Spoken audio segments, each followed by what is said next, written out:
Sobra. Ay, kita pala dito yung windmill. Ayun oh. Ayun yung umiikot. Teka nga. Kita dito ang windmill. Sinusum ko eh.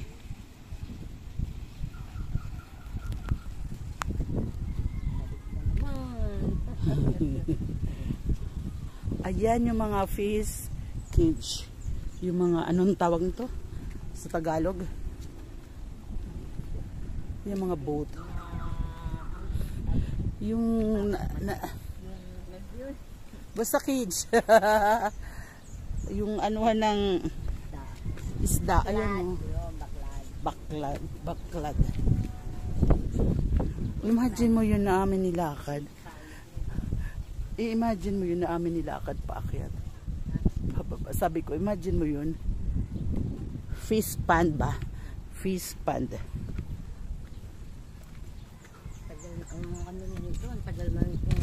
Di ba nung pumunta tayo, wala pang ano yan? Maganda dito sa gabi. Ayan, fish cage. Ayan. Parang may umaandar na ano, motor.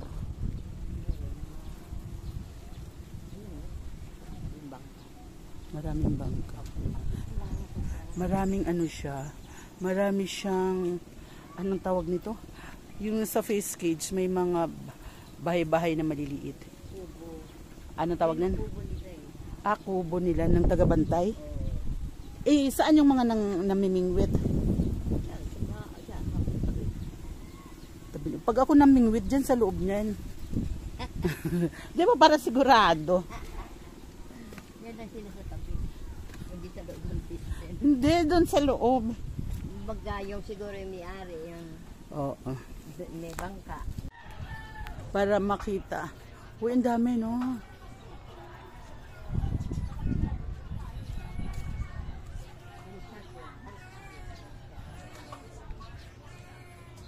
O, diba? Ang lawak ng...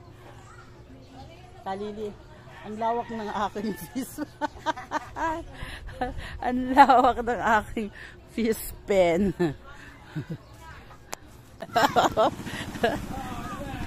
Ayun no, yung high tide siguro ano.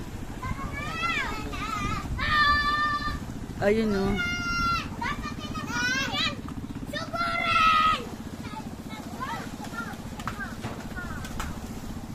Ayun yung windmill. Kitang-kita siya.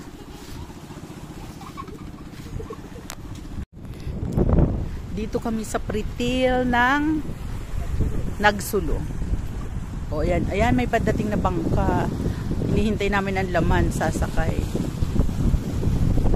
O diba? Hindi ko alam. Walang ano eh, walang driver.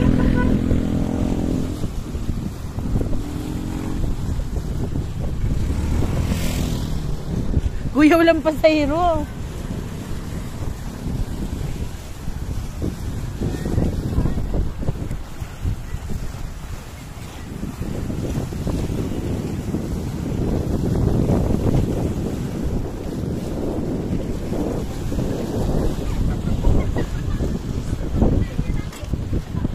Ganda rito.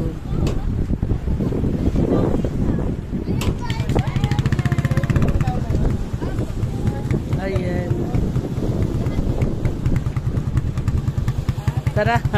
Tapos kuya hindi pala sasakay. Ha?